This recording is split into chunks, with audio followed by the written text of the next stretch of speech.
push record because I'm rubbish at doing that. So welcome everybody to another Access Agile Festival event, where myself and the good Craig Coburn will be talking about critical thinking, practices to support more proactive agility. Right. That will all become clear as we go through the session. So who am I? My name is Dimbleby. I'm the Vice President at Red Team Thinking.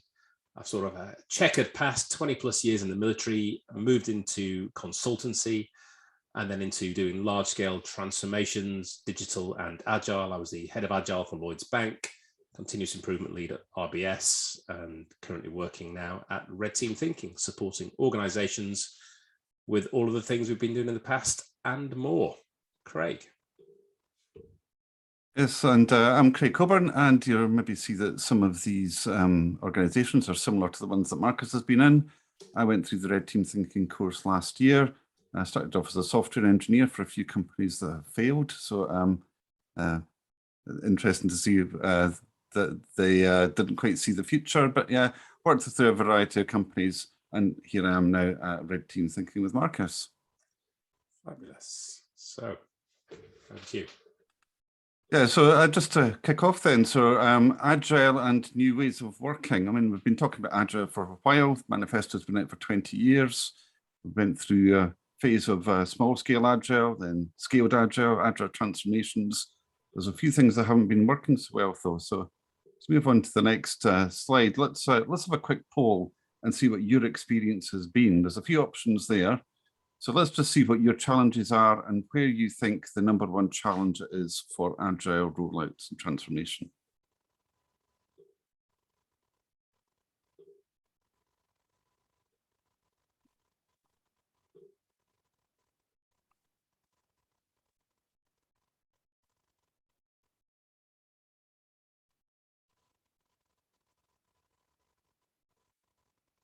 A couple of people still to go.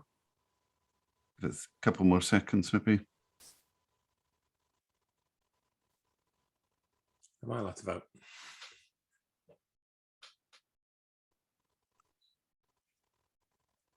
Yeah, on you go.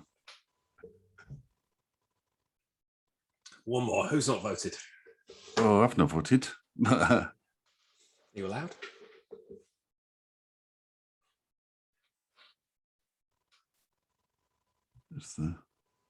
I can't actually see the option to vote in my window because I'm maybe a moderator. So right, let's end. Why just end it and let's see the answers then. Everybody see the answers there? So it looks like we've got 9 out of 13 say it's leadership. Some people saying skills and capability. Some people saying technology. Well, a lot of you aren't too far off there. If we have a look at this report here, the Business Agility Report, this is from 2019, so it's a couple of years old, but let's just move forward and see what the relevant quotes are from that report. Well, but before we get to that, let's just see what the real problems are that leaders are encountering on the ground. So this is an interesting quote. Basically, this is the world that we're in just now. It's moving too fast. It's revolution, not evolution. There are many accelerations at once. And one of the biggest problems is the difficulty of mankind to cope with it. And you know, he doesn't know whether political leaders or business leaders can easily handle it. Now, interestingly, this quote was 3 years ago. Right? So this is the CEO of Centrica. We didn't know that COVID was going to happen at this point, right? But that was what was going on in 2018, right? And what happened? There he was, as leader of a successful company, 450 million in profit, doing really well. But then what happened? The year later, massive loss. He almost predicted his own future. And then, you know, he lost his job or resigned. And this was even before COVID, right? We all know that things are just moving quicker. But the Business Agility Report is bearing out what happened. And this is from this time. This is from 2019. It did a survey. The top problem was leadership style. And that was 2019. it was pretty much a cut and paste job from 2018. They found the same thing there as well. We're seeing leadership is the biggest problem. Roll forward to 2020, and I think this came out just as COVID was starting. But again, 2020 leadership style. Now, the 2021 edition came out a little bit later. It was about a month or two ago. But basically, even despite everything that's changed because of COVID, it's still saying much the same. In fact, that's a very interesting quote. It's not a priority or understood as necessary to have leadership development. So there's a continuing failure of leadership style, appropriate leadership, even at a time of crisis. Leadership is absent. And it's not just the Business Agility Institute, there's other surveys indicating much the same thing. The State of Agile report has been out for about 15 years now, and it's finding, interestingly, I picked out 6 different areas that refer to culture and leadership. So although it's not the top one, cumulatively all these things together add up to the same thing. It's about culture and it's about leadership. And that's referenced 6 different ways in this particular survey here. So, I mean, we've got lots of new tools. We've got Zoom, we've got Mural, we've got Jira, we've got all these sort of things like Scrum and Scale things. We've got all these tools and new ways of working. What's missing? Well, here is another survey indicating missing soft skills. Remember, the Agile Manifesto was about software, right? But this is about people and interactions, right? This is the soft skills. This is about the leadership stuff. And problem solving, critical thinking came out as the top missing skill reported by HR professionals.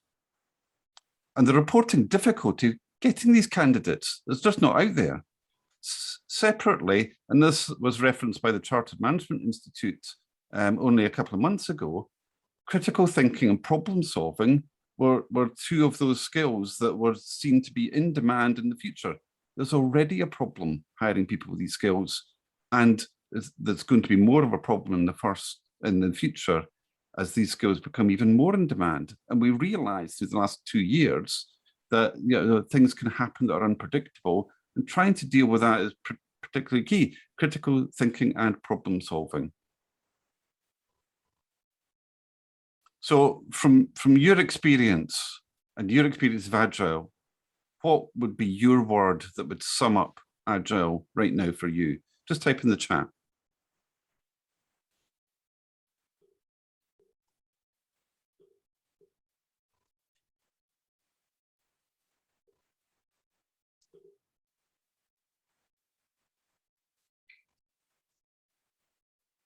Disjointed was the first answer. Resilient by Maru. Yeah, I thought that was the area. Corrupted. Oh, wow. Oh. Bold.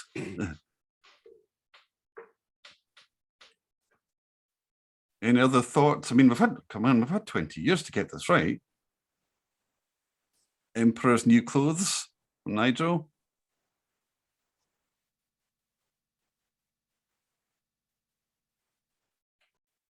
Misleading. Wow. I mean, we all know it's not working, right? We're seeing it on the ground.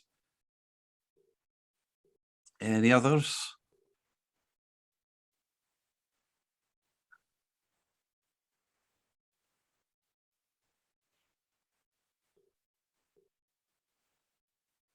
Snake oil. Wow. So how about moving on to the next one then to see what can we do about that? What would you like to do to make it different?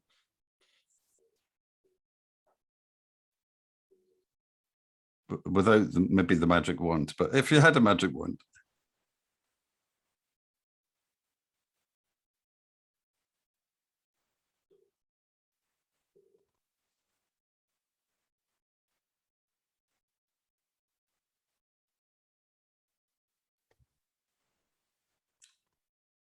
Hear people's cogs whirring in the We're thinking.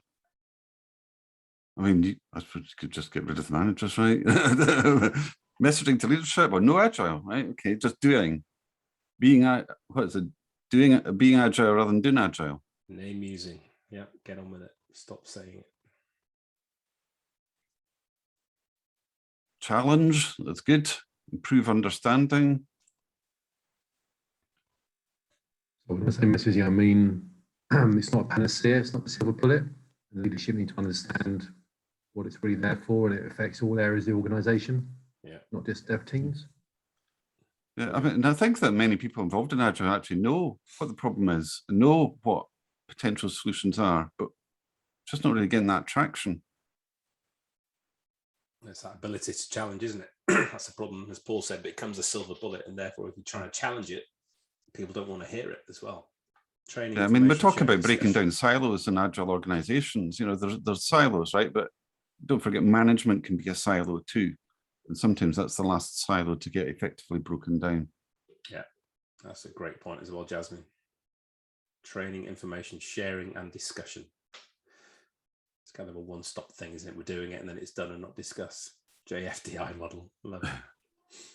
Just flipping do it, for those who don't know that. It's a polite version. Or even just fast to do it, which is a bit of a thing in some organizations. It certainly is. Cool. Next one then. Okay, then. Yeah, so we've seen some of the, well, Agile in quotes there, let's call it a bit of a certification factory. Get the certification, you've got a job. Lots of focuses on frameworks and not leadership style, which is causing those problems that we've seen earlier. And also this corporate groupthink. I touched on that earlier in the chat. It's just about everybody thinking the same. Maybe also a lack of effective strategy. Sometimes, you know, the organization doesn't quite think carefully about strategy, what the competitors might do, what move is sensible to do next. It's more or less just cut and paste what everyone else is doing in copy.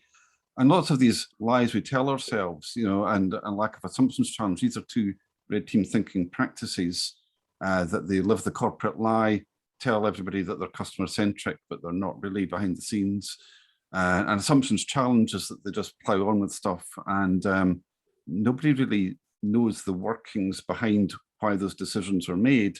Therefore, they're either not being transparent about those decisions, or there's no real process to challenge them if somebody has a different perspective. And I think that, you know, just in my experience in my career, what I've seen is an early wave in the early 2000s of digital transformation, moving from contact centers to web. Then Agile transformations came to the fore, and we're doing Agile transformations. Many of these are not realizing the benefits that they set out to. They're either late or, you know, the dysfunctions, as we've heard about. And so I kind of think that we'll maybe just have to do a third round, which is actually leadership transformation, the thinking transformation, deal with the things that we didn't do properly the first couple of times around. And so my belief is that after we've attempted Agile transformations, made some headway, made some improvements, we'll then have to come back and then do another transformation that's got much more of that focus around leadership, culture, management style, and shifting the organizational mindset. Leadership transformation. Good luck with that. Yeah, and you know, it's not just me. I mean, there's Alistair Coburn. He is a very distant relative. He's one of the manifesto authors, and he said this a couple of years ago. And you know, as one of the authors, he's basically bringing out the fact that a lot of people are focusing on Agile as about development, but the first value of the manifesto and the third are about humans and interactions. That's half the manifesto. And yet we see all this emphasis on frameworks and frameworks and frameworks and certification. But literally, you know, the talk is really just about business value, bureaucracy. These are good, but they're only half the picture. And that important half is left. So there's the manifesto. And there's the important bits in red that actually get overlooked, as we see from these surveys. So often forgotten in daily operations of big Agile. I would actually think it's more important to start with the red bits and then slot in the software bits, but it's not how often organizations have dealt with this. Now, as you can see from the times in this was only this morning, it just popped up in my feed. And basically this conversation between Alistair and a couple of other people basically said, you know, many of these transformations are around processes and tools over everything else. And Alice was just saying, like, when people introduce Agile, they don't mention the bits about people and interactions enough. It just gets sidelined.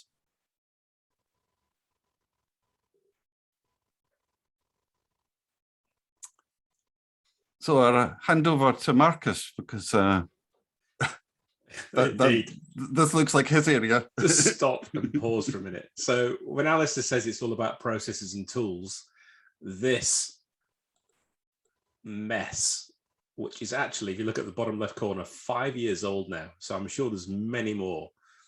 But this just shows you how the bandwagon effect of people jumping on all of these new ways of working of the last, not even 20 years. This has really come out in the last sort of 10 years, if not 5.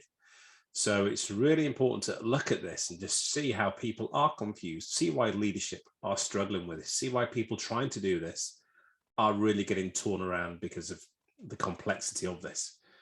And one thing you'll notice in there, nowhere does it say critical thinking or red teaming, which we'll cover more of today. But so much going on, so much overlap, so much duplication of effort, so much conflict. You've got the warring factions of the evangelists of their own method here, there, and everywhere, creating this community that is at loggerheads with itself. And the poor, writers of the manifesto, Alistair and co, are literally tearing their hair out with this because it's not what they intended, but it's what it's become because it's, I think Nigel mentioned it, it's a snake oil department fueled by the consultancies selling this stuff to naive leadership who don't understand it, therefore buy it and impose it upon people who don't want to do it this way. Yeah, I mean, we've got initiate, discover, deliver, whatever, and leadership's at the top of this diagram in the top right-hand corner. And you've got, wait a minute, you've got what? Delegation poker and kudos cards. You really think that's going to turn the bank around? I mean, this is not, right? It's common, isn't it? But it's okay because we've got the agile mindset that's come with all this. So everybody's now got the adoptive mindset, which really means just do Scrum, right? So we're seeing that's not working either to the level that it was intended, which is a real shame because these are all fantastic frameworks, great methods and great tools, but they're not working. Corporate C-suites pregnant with the idea that we are being agile when they're not. Absolutely, Nigel. They love the idea that they are. They'll make metrics up to prove they are, but we all know that they're not. And then what do we start to see? To bring these things out there, we get these great models, frameworks showing you what needs to happen. We all know why. And this is the Agile Onion from Simon Powers at Adventures with Agile. It's great. It's lovely. All right. But remember what Alistair said, tools and processes. Look to the right, can be adopted in command and control culture. That's what Agile is supposed to pull us away from. Further up, principles and values. These aren't things you write on a wall or your website and they're done. You have to live them. And then the mindset sits at the top. That's the hardest thing to achieve when you're moving towards a learning organization. But we're not, because we've achieved it. We have an agile mindset. We've already stated that fact, which is causing the problems. So when you talk to organizations, they think they have this whole onion sorted. And like, as we know, when you cut through an onion, it makes you cry. When I've gone in and done deep dives in these organizations, I tend not to cry, but certainly the people you're revealing the inner onion to start to cry when you find out what's gone on. And why is this hard? Because as I said, command and control. The tools and processes and practices are actually all that gets done. Why? Look at the right, the difficulty arrow, because it's easy. People will do the stuff that's easy. Install Jira, do your Scrum ceremony, processes, events, whatever you want to call them. Hey, we're agile. And what do they need to do that? You need hard skills on the left. And as Craig mentioned earlier, the real focus of requirement for skills is soft skills, people skills, critical thinking. That's what enables principles, values, and mindsets to become an actual thing versus a modicum of words on a board or a website. And we're not making this up. These are the needs in what we call the VUCA world, which we'll cover again shortly. 85% to get on in business, to get to the top, you need soft skills, not the hard skills. However, when we're interviewing, we're focusing on hard skills. When we fill out a CV, we add our hard skills. Inversely proportioned to this is the fact that 85% of the training budget for organizations is spent on hard skills, with only 15% on soft skills. It's not given the due diligence it deserves and the accreditation it's requiring. And few CEOs are like Jobs. Few CEOs hire people because they're awesome and let them get on with it. Most CEOs hire people and then they become part of the inculcated, institutionalized organization, and their innovation drops off because it doesn't make sense to hire good people and smart people and tell them what to do. They should be telling you what to do. But as we all know, certain executives and leaders and managers don't like to be told what to do, even if it's been done well. And here's why. This leadership mindset that Craig alluded to earlier that's causing these problems year after year after year to enabling business agility, they have an institutionalized command and control mindset, right? And they know this. These aren't bad people. These aren't stalwarts saying, no, we're not changing. It's institutionalized into their mindset. So how do you break away from that? And to do that, you've got to break these old habits. You have to unlearn. So if you've read the book by Barry O'Reilly, Unlearn, a really good method of unlearning things before you can relearn new things. And again, these are comments from the BAI report. And why are we seeing this command and control behavior, or as somebody said, command and comply, do as we say? It's old school behaviors. It's what got them there. It's what they learned through the 80s and the 90s and the noughties at the business schools and MBAs. And therefore they really struggle to delegate. And the whole purpose of agility and autonomy is to delegate control, delegate responsibility down as far as we can, let go of those reins and enable people to think. But we don't like that because they're fearful. They're not aware. They're not really understanding what's going on. This new agile thing's coming in thick and fast. There's new technologies. So the more fearful I am, instead of relaxing, I tend to grip the reins harder.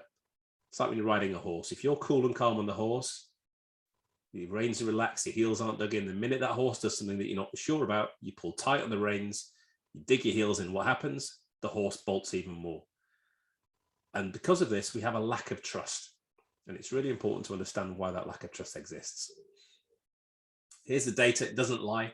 Some of the things we're facing: 20th century bureaucracy, major challenges for leadership, takes place in terms of years, they're risk averse, silos, etc., etc. All the things that we're aware of and all the things that are causing agile and agility to not be succeeding in the way it's intended.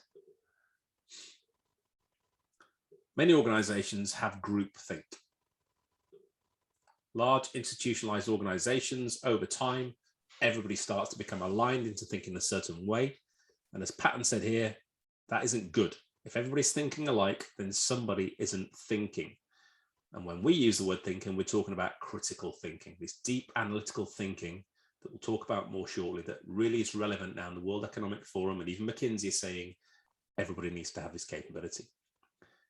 We see organizational dysfunction. Thankfully, this may have reduced a little bit while we've been working from home, but we're all aware of what goes on in large organizations.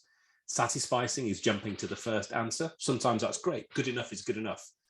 But when we just quickly come up with the first solutions and go with it, rather than doing that deeper thinking, we're potentially missing some great, great outcomes. Abilene paradox. Abilene is a horrible place in Texas where somebody mentioned we should go one afternoon just briefly. But before you know it, everybody was in Abilene going, what the hell are we doing here? It's awful. Well, Bob said, well, Bob just mentioned it. He didn't say we should, but everybody jumps on the bandwagon. Before you know it, we're all doing agile the certain way. And then we all know about the dangers of internal politics and careerism. It's sort of like it's a herd practice. You just want to kind of fall into what your mates think, right? You don't want to fall out with your mates or your crowd, and you just want to kind of go along with what you think is the easiest group option. Absolutely. Do you want to talk to this one, Craig? This is Yeah, so this is getting back to the business agility report, and what they're showing here is the maturity of organizations by how long they've been on a journey. And you can see, it's taking more than 8 years to have, let's say, 6 out of 10. Now, what's even more interesting, apart from the fact it's taken that long, I mean, let's think back to what life was like 8 years ago and how much has changed in that time, Brexit, several prime ministers, COVID. I mean, to take 8 years in this world to do something and just to improve, where have your competitors got to in that time? And within that spread of 8 years, I mean, look at some of those organizations. In fact, the lowest one there is a 1.08. It's even behind the one that's been doing it for 4 years. So I don't know if they went backwards or they were just very slow, but it looks like if they started at 1 and got to 1.88, they're not really transforming very much. So there's actually potentially a bigger spread there too, but we see quite slow progress. I mean, there's presumably organizations that have started up and it has been agile from the outset, but these are the ones that are trying to kind of change and it's very slow and very hard. I mean, typically, when we've seen many organizations, the lifespan of a CEO with the organization, they're maybe only in there for 3 or 4 years to do a job.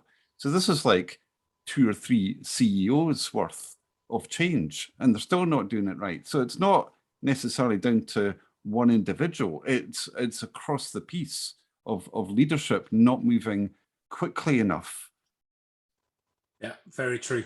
And that drop below the middle one of 1.23, if you read the reports, there are companies who have gone backwards because of accelerated, it's gone really well, but then they're plateaued thinking all's great, and they actually go off a cliff. The sort of concept of moving from the order to disorder within the Kneffing framework, where they think all's going great and then let go, and before you know it, it's retrograded worse than it was before. So here's a problem. As we've pretty much alluded to, these new ways of working don't work. We've moved from the 20th to the 21st century with all these new methods, and it's great, and there's so many of them I've showed you out there on that tube map. We've adopted them at the coalface, but when we started to try and scale, when that dreaded scaling snake oil came in, and the leadership had to get engaged and the cross-enterprise got engaged, it didn't work. The failure rate has been catastrophic. Numerous reports will tell you it's between 70 and 80%. Also, many orgs have reverted back to their agile transfuse to back away from agile completely. Maru, absolutely. They've become so frustrated by it, they've reverted back to how they were because of the misabuse of the intent. So many of these things are failing. And it's a real frustration. I get that, because it's a great thing. And to watch it fail is awful to sit and stand by. And as Craig mentioned, and then COVID arrived. Everything changed. VUCA is the new normal. If you don't know what VUCA is, volatility, uncertainty, complexity, and ambiguity. And we've just done a phenomenal podcast, our highest downloads and top 10% already, with a Professor Virginia Shah from the University of Singapore, where we teach with her exec MBA. And she calls it VUCA-H, hyperconnectivity is the new add-on, because everything now is happening at rocket speed, instant relaying of news information, that these things are just being accelerated faster and faster, and it ain't slowing down. And just a few pictures on the right, these fires that we're talking to. I spoke to one of our guys who's came through our course and accredited last year. They are using red team thinking in the teams who are now out at the fires in California. And we're joining them later in October when it all calms down. But this thing is happening faster and faster. When COVID's over, this isn't going away, right? And we've had all these problems in the past that I spoke about. VUCA is only going to make these problems even more apparent and even worse. And we've got, not just COVID, we've got the economic changes, we've got climate change, we've had supply chain issues, we've had petrol shortages, carbon dioxide shortages. Nobody was saying this time last year, oh, this will happen. These came out of the blue. The black swans that don't exist. So now, as Craig said, and we all know, this is now forever. This isn't slowing down everywhere. It's not just a thing that businesses are dealing with. And the problem is, while these threats are emerging, also, so there are new opportunities. And the beauty of what we do with red teaming is that it doesn't just look for the negativity, it lets you see those opportunities. Because when your head's down, these things float by you and you fail to grab them. And you see the companies that did really well during COVID were those that saw the opportunities and out there while also avoiding the threats. And like, as I said, it's not just in the business world. Global, we're seeing political, personal, military, national, international. It's affecting everywhere. The question is, are we ready to deal with it? You'd probably guess not. This is another great one, Craig. Yeah, so I got this. It says Copyright Scaled Agile Incorporated. Right, I got it off their website. And this is about roadmaps in Agile. And as you can see, it goes Q1, Q2, Q3, Q4 for the first year, H1, H2 for the 2 halves of the next year, year 3 and year 4, right? So it's like Agile, except it's predictable. Wait a minute, what's all that about, right? And it's just saying, like, there's your roadmap. To me, that looks like a Gantt chart that's just been flattened out, right? It's assuming a very high level of predictability. Yeah, that's not really very appropriate for Agile. There's no plan B there. So we can see which you may well need to have in your back pocket already, or even do multiple plans at the same time. And there's no even product B. Like, what if the product market changes radically and you need to at least be thinking about where the market could go? because being ready for change is better than having to react to it and it's already on top of you. Absolutely. And as Maro said, And the problem that's is not 4 the years, plan. right? What's what we're really going to be like in 4 Yeah. years? The problem is religiously wanting to stick to it, Maro. Absolutely. And another great military quote, no plan survives first contact with the enemy. Planning is great. Plans mean nothing. It's the planning and the understanding. And what we say in Red Teaming is we have iterative decision-making that allow you to create plans with optionality. So the plan today is great. Tomorrow, it's failed because of VUCA, but we can pivot because we've got optionality built in. And that decision I made last week, I'm not proud. I'm not bothered about it. I'm not precious. It's wrong today. It was right last week. Change it and make the decision you need to make to press on. That's true agility. And we can see why these methods aren't helping. Looks like a nice, long, straight, linear plan to me using that. Maybe a train isn't the best analogy for agility. They're about the least agile form of transport going. Absolutely. Highly predictable, deliver on time, release on time, everything's just nice and stable and ready. I mean, it's not a factory, right? The world's not just a factory where you're churning out cars every few minutes. It's full of these unexpected turns. But the thing is, none of this is going away, you know, and you see here why businesses fail. List on the left, commonality with these, every single one of those things is an internal issue. And when we did this with a class not long ago, we stayed around afterwards and carried on chatting and came up with 35 reasons why business fail. 30 of them were still all internal. And this is the problem. So if you don't look internally and look at what's going on with your own systems, trying to bolt on agile or trying to do something that's new, build a new cloud platform, bring in AI and chatbots, it won't work because you've got to fix your I call it my internal plumbing. You've got to fix your plumbing first, unblock all those old rusty pipes before you stick on a brand new boiler. Otherwise, things go down hard. And the problem is there's no silver bullet. And again, the snake oil mentioned, people are selling this agile thing into these poor executives who have been hit in the face with VUCA, poor Ian Con who got fired, you know, never saw this coming. Well, A, they should have seen it coming. And B, they shouldn't be naive enough to believe that agile done by a bunch of devs in your group are going to solve all of your problems, right? There's no silver bullet, but there is an opportunity to make this different.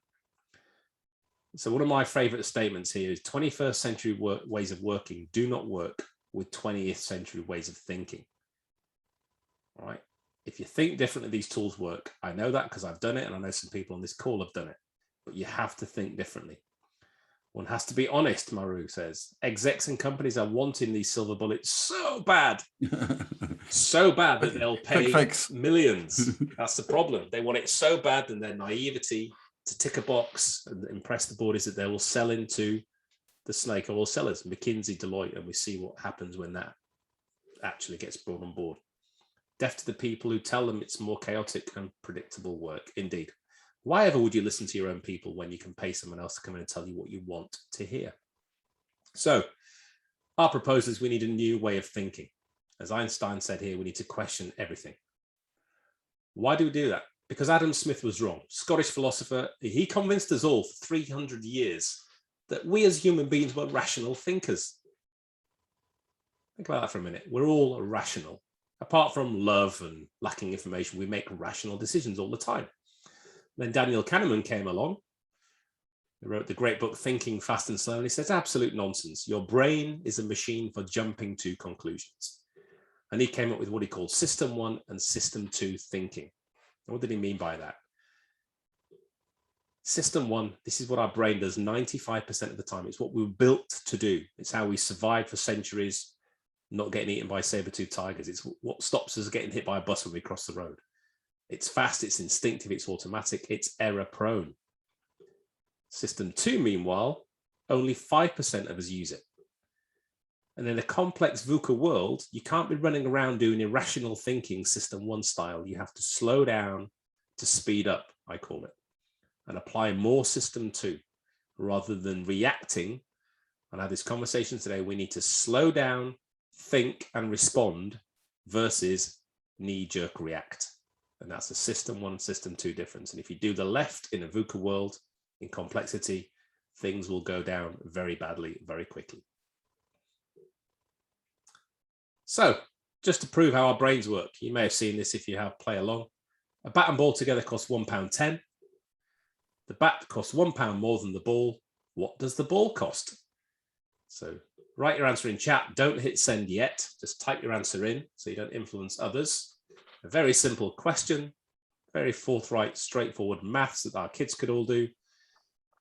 And it's going to show you how your brain works. So 5, 4, 3, 2, 1, hit send.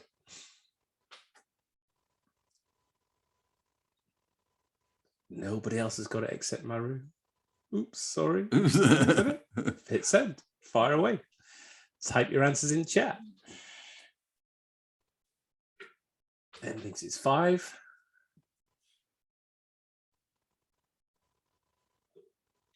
And everyone else is asleep or having the tea or doing the Friday drinking.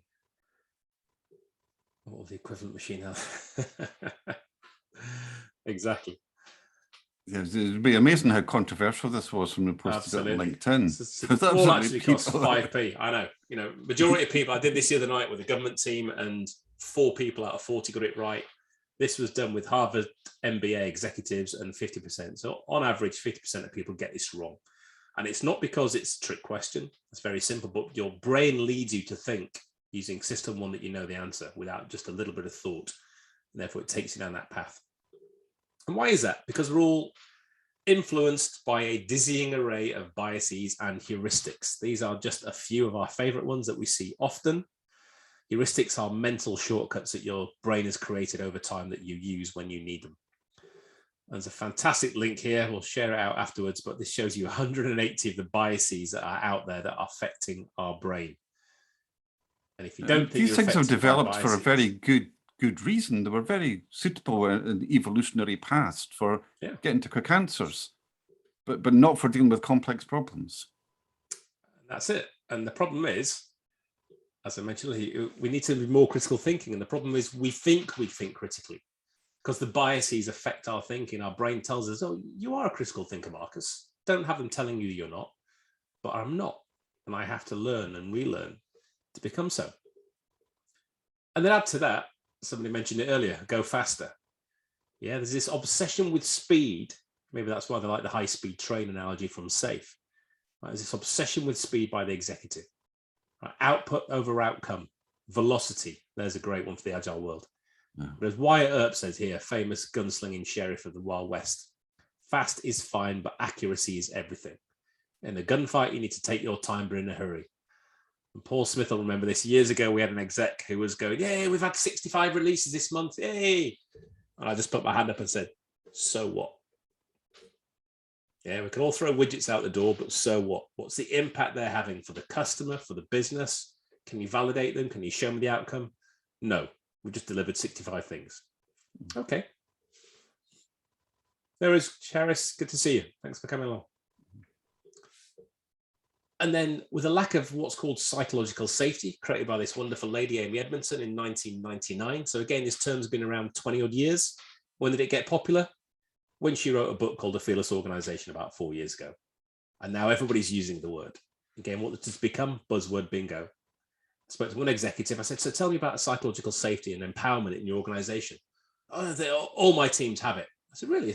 How do you know? It goes, because I told them so. Right, so that doesn't go down too well when you go and talk to the team and say, hey, apparently you're all empowered and you're safe to speak up and do stuff, because not a chance. Right, you have this Cassandra culture where you know the answer, you know the solution, but you're never going to speak up because you get your head above the parapet and it gets lobbed off. And that only has to happen once and you'll create silence across an organization. So an organization that's forced to go fast, can't speak up, and is fearful is not a good place to be. You can actually do a survey. You can make the survey totally anonymous and give people that say, do this really anonymous survey. It really is, you can prove it, and get their opinions. And then you do another survey where they have to log in and give their address. And say, yeah, we won't look at the results, but we'll know it's you. And just see if there's a difference. The people that know that it's anonymous, they'll probably be more honest. And that difference in what they say will be a proxy for your level of psychological safety. Absolutely. And this is the reality. You know, most businesses die from self-inflicted wounds. As I said, internal bad plumbing causes the death. We do a great tool called The Enemy Within. where we end up looking at all the different things that we are literally doing to ourselves, that if an enemy was allowed to, they'd do it to us. So 70% roughly the number of things that are getting done. Great quote here from Schelling. One thing a person cannot do, no matter how rigorous his analysis or heroic his imagination, is to draw up a list of things that would never occur to him. 2 heads are better than 1, 3 heads are better than 2. Keep going up. It's really important that we understand that having other people with diverse backgrounds, different perspectives, bring you diversity of thought, which is the true diversity organizations need. And you get it by having a diverse workforce. There's a great Chinese proverb saying, none of us is as smart as all of us. Yeah, I can think all day long about a question and I'll never get an answer that Craig might come up with or Maria might come up with, because I just don't see that from my own perspective. In the UK, former P45. Yeah, somebody's asking cases you can extrapolate who's us. answering in anonymous surveys. Absolutely, Sheila. You have to make sure you have completely anonymous surveys. And also you need to be able to ask better questions, right? There's no good having great answers. Most powerful leaders ask better questions. Excuse me. As Dilbert does on a daily basis. But when you ask the questions, you kind of get the same response here that we get from the two-horned man. Yeah, they don't like to be questioned, even if they're good and valid, because it goes against their plan. So as I said, we need a new way of thinking, or maybe we need an old way of thinking. I'm quickly going to go over the history of what we call red teaming. So this started off with the Office of the Advocatus Diaboli back in 1587. It's the Office of the Devil's Advocate, which is bizarrely stood up by the Pope. So the chap here was Pope Sixtus VI, or Pope Sixtus V. And he created this because he was getting overwhelmed with canonized requests, sainthoods. So he put this position in place where people were challenged. Show me your goodly miracles. Fill out this form, and before you knew it, within a year, 75% drop off, or people weren't getting through the process. So red teaming has evolved massively over centuries, and we can go into detail on that. However, it's around today, and there are many types of it, some of which you may be familiar with, some not. Threat emulation, wargaming, which is where it came from. I'm the blue team, my opposition competition is the red team. What will I do? What will they do? Can I forecast what they'll do against my plan? And what can I do against theirs? Physical security. How do I penetrate a building, a military base, an airport security system? Cyber security and pen testing, probably the most understood form of red teaming. And then decision support red teaming. And this is where we focus with applied critical thinking and groupthink mitigation. And this is the sweet spot for red team thinking. What we're trying to do is help leaders make better decisions faster by applying critical thinking and having those groupthink mitigation techniques and many other different tools and techniques to allow you to see these problems, to forecast better, to make decisions, but have plans with optionality. So what is it? Again, it's a philosophy and a toolkit. So it's not just here's a method, go and do it. It's a philosophy, it's a change of mind. It's complementary. This isn't a new thing that's going to replace Agile. Okay, no intent to do that at all. This is the thing that helps Agile, lean, methods, shopping at the weekend, playing football with your kids in the park, whatever it is you're doing, it bolts on and helps you do things better. It's complementary. As I said, it's an old new way of thinking. It's been around for centuries. Look at Socrates. I'm just discussing a book now about the conversations Socrates had back in the day. He was the original granddaddy of red teaming. And it's the adaptive application of what we talked about earlier from Kahneman, system two thinking. It allows you to slow down, to be thoughtful and think and make less errors. Applied critical thinking, it's a technical term, and groupthink mitigation. And here's our philosophy. Most of us would rather seek refuge in comfort in lies than confront the hard truths they conceal. It's human nature. But when you do that, it's the lies we tell ourselves as individuals and organizations that hold us back. And we do a phenomenal kickoff exercise called the lies we tell ourselves. All anonymous, and the organization in the room, the people are there with the CEO, and we say, right, what's the biggest lie your company tells itself? And they write it all down, no one knows, and you reveal it, and it's got customer comes first. The CEO cares about his people. The CFO is not focused on the beans and Wall Street. All these things come out and it just sets the playing field level as anything, because everyone's now open and transparent, and then we have discussions about them, and CEOs change these beliefs. But on the right, you can see this cartoon. It's actually truth. There's an actual survey in America where they ran a movie set at an LA theater in Los Angeles. They ran one with a title about truth, and they ran one with a title about comforting lies. And the one about lies was sold out, and the truth film sold 6 tickets in an afternoon. Because it's what we want. We want to hear lies. We want gossip. We want water cooler chat. It's why fake news travels 6 times faster than real news. And here's questions we ask. You can ask these of yourselves. You can ask these of your team. You can ask these of your executive. If you answer no to any of these, you need critical thinking. And most people answer no to practically all of these. Maybe 1 or 2 gets through, but mostly it's a no. We don't do these things in our organization. And if you're not doing these things, you just set yourself up for failure. So the solution is a people-centric approach. I've gone full circle here. Exactly what Alistair and co back in 2001 intended with the Agile Manifesto. But that never happened. And that's why this is a bolt-on capability to agility, to lean, to Kanban, to whatever it is you're doing that helps. And if you do that, here's what you get. Great list, but you're enabling people, upskilling, giving people voices, securing the wisdom of the crowd. Ultimately, allows you as the executive, you as a leader, you as a team member, you as a product owner, you as whatever it is you're doing to make a better decision faster, knowing that you can change it tomorrow if you need to do. Does all these things. Counters this unconscious bias that exists in your organization. Anybody who tells you they're not affected by bias doesn't have a brain between their ears. Fact, it's impossible. Run away, they must be a zombie. Cheers, Paul. Providing techniques to surface alternative perspectives. There's a novel concept. Multiple options for your plan. Challenge your own assumptions, as Nigel spoke about earlier before we started. A one-pager of a plan will invariably have 20 to 30 assumptions on it. I've done strategies with 450 assumptions. If one of those assumptions isn't predicted to become true and is actually wishful thinking, the whole plan fails. That's the danger of making assumptions and not challenging them.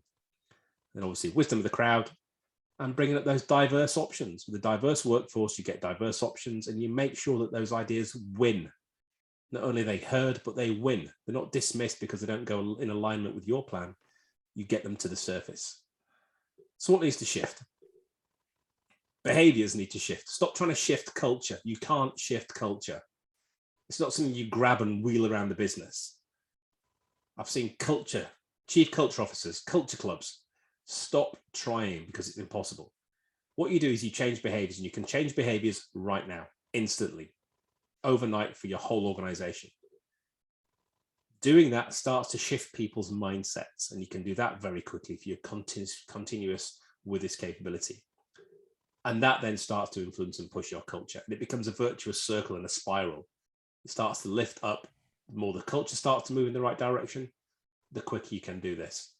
And we had a CEO from a big company called Media Brands.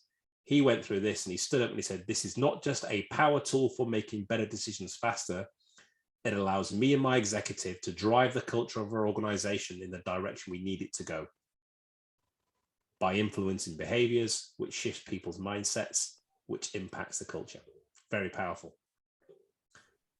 These things suck. This is your current decision-making process. Ties back to what Craig showed earlier with the plans, with the train, left to right linear, a lame study, a quick first out solution, a lame PowerPoint PDF sell to the exec, and then we go into execution. And then it fails and we blame the execution team, the project managers, rather than looking at why it failed back in the study and satisfies phase. We prefer a practice where we understand the problem. And I mean understand it. Then we go into divergent and convergent thinking, where we ideate all of the different options and hear everybody's opinions and voices. And then we validate, we check all of those things that what are going to work, small quick test hypotheses and experiments. Then we decide. And then we act. But our acting is not linear because we know we're in a VUCA world and things could all go wrong again. So we continually go around, and the different tools and techniques that you have in the red teaming and the red team thinking toolkit allow you to apply these things constantly as a muscle memory rather than a standard fixed process, which becomes linear and ultimately a checkbox. These are the things that you can bolt it onto. As I said, it's not a replacement. The military use it, big companies use it. It's an additional complementary capability. So if you're struggling with Agile in your company, you're struggling with business agility, this is what's needed to make that difference and shift. Yeah. I mean, we use liberating structures as part of the workshops, and Kennethans mentioned there, we've had Dave Snowden on the podcast. So he's like all on board. And it's just like, it's fully compatible with Agile. Yeah. Dr. Gary Klein, human psychologist, created pre-mortem, massive fan of red teaming. Marshall Goldsmith, most famous global coaching outfit in the world, massive fan of red teaming. Daniel Kahneman, red teaming. Alan Mulally, CEO of Ford and Boeing, red teaming. Amazon do this without calling it red teaming. Apple do this without calling it red teaming. All of these organizational methods here that you see, Maslow, you've got 5 dysfunctions on the right, they're all great, but they all tell you what to do. None of them tell you how to do it. The missing link in all of these is a way of thinking that allows you to understand the model, challenge the model, and not be duped by it. The number of people duped by the Agile Onion and convinced it's great because we've got an Agile mindset is fatal for many. Likewise with the 5 dysfunctions of a team. Real quick one you can do tomorrow, 0 to 10 for each of the 5 levels. I did one with the big bank the other day. They hit 12 out of 50. Massively dysfunctional. Why? Because you can't get off the first foundation. If you have no trust, and the fact you write conflict here, they don't like conflict. Oh, we can't have conflict in our organization. We've got to be nice and kind to each other. Absolute nonsense. If you have healthy conflict, you'll survive and thrive and fly. If you're unable to have conflict and challenging your organization, you will die. Self-inflicted death. Simple as. You cannot live in a VUCA world with a linear plan with one idea. You have to have conflict, contrarian challenge, people disagreeing agreeably in a collegiate manner to help you find the best answers. A few of the toolkit capabilities we have. As Craig said, we have liberating structures as well to help, but these are just a few of the techniques that you use. And ultimately, once you start to use them and get familiar with them, you use bits of them. They become like a small back pocket muscle memory capability. So you'll ask 3 of the 6 strategic questions, not 6. You'll do part of an assumptions challenge. You'll just do a quick pre-mortem. Yeah. And you start to blend them all together and fuse them in a daily basis in everything you do. Every meeting you run, every email you get. I think Nigel mentioned it earlier. It's one of those things that once you see it, you can't unsee it. Once you think this way, you'll wonder how you ever thought this way before. And the real simple one is think, write, share. The next meeting you go in and you ask a question, before you wait for an answer, tell them you want to think about the question. So you don't get the spring butt jumping up or the alpha male going, hey, I know the answer. Tell them all to think about that question. Don't give your perception, don't give your idea, tell them to think. Take a minute, take 2. Now, everybody, you've all thought about it? Yeah, write your answers down. That again solidifies their thinking, solidifies their thought. Now, share them around the room. And now you're probably going to get from 10 people, probably 10 different answers, maybe 6, and maybe some duplication of effort. But you're now going to get good, solid, thought out answers from everyone. That quiet little genius who's in the room is always quiet. You think there's something wrong with them because they're an introvert. They just don't speak up because they don't get a bloody chance. Because Big Bad Bob jumps off his chair every time to impress you. Or you lead the conversation as the executive with your own ideas. Here's a question I've got for you all. I'm thinking we should do this. Why are you asking me? Everyone now is going to think the way you just said it. You're going to lead that answer. So don't do that. Use think, write, share. Powerful, simple, do it tomorrow. Behavioral shift starts immediately.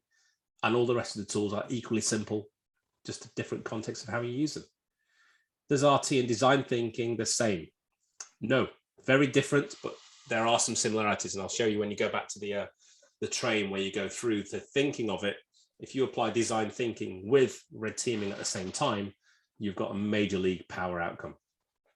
And Bono's thinking hat fits in there as well. Absolutely. The black hat from Bono's thinking is that contrarian challenger to what's going on. So here's some freebies you can take away right now before we wrap up. We need resiliency. We've seen that, nationally, individually, we need emotional resiliency. This stuff is hard. It really isn't. If you bottle things up, the number of people with burnout, just go on LinkedIn, see what's going on, mental health issues. If you're not emotionally resilient, you will go down hard. You will crash. Your company will crash. Your team will crash. We need cognitive resiliency. How do we think differently? And therefore we need strategic resiliency. So here's what you can do tomorrow. 4 top tips. Leverage the collective wisdom of your crowd. Ask your team 3 questions. What should we be doing that we're not? Get some innovation thinking going. What are we doing that we should stop? What are you all doing on a daily basis under your breath muttering, why the hell are we doing this? What's the point? What's the value? What is it that we're doing that's awesome? And if we double down on it, we're going to get some real leads and wins. Giving people the opportunity, use Think, Write, Share, and give them the opportunity to feed back that information. You'll see their light in their eyes glow, and you'll get more engagement from them. Here's another one. Examine your assumptions. Anything you are doing right now, your plan, your backlog, your flow, your board, whatever.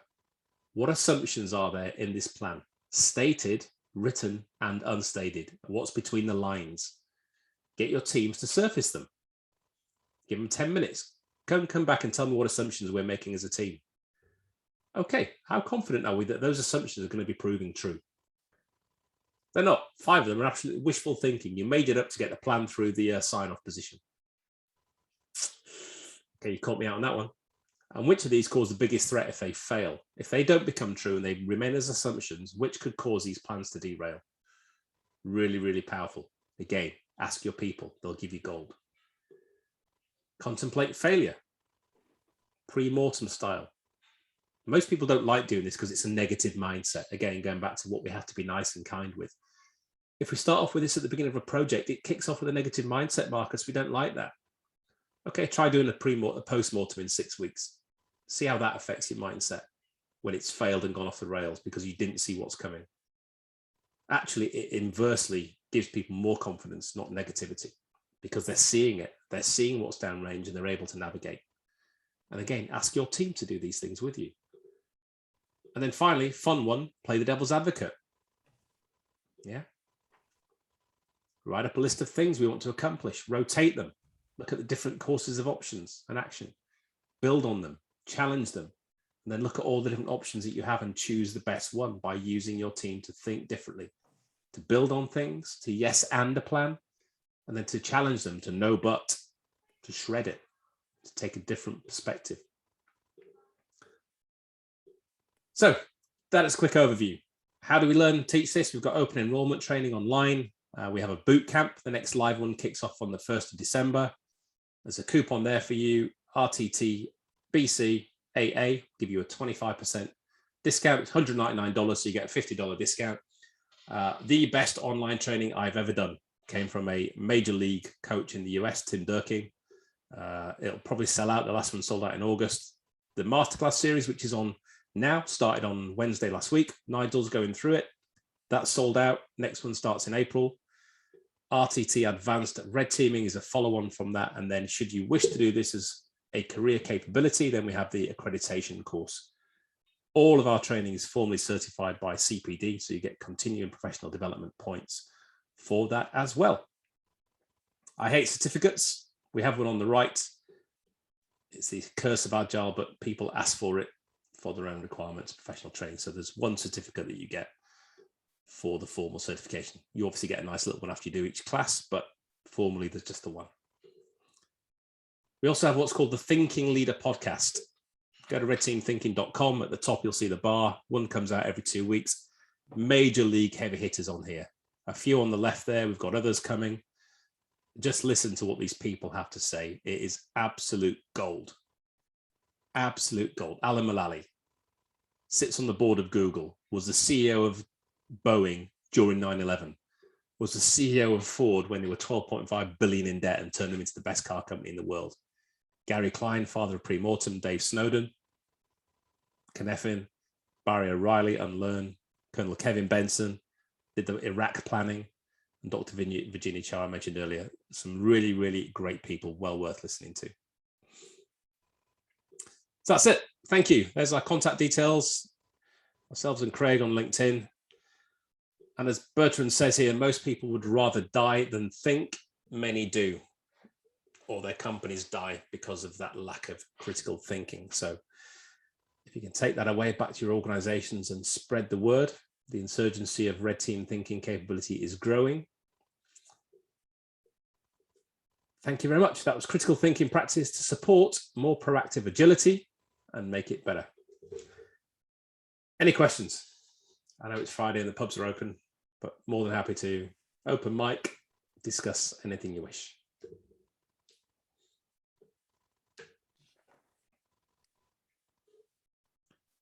And I'll stop the recording as well.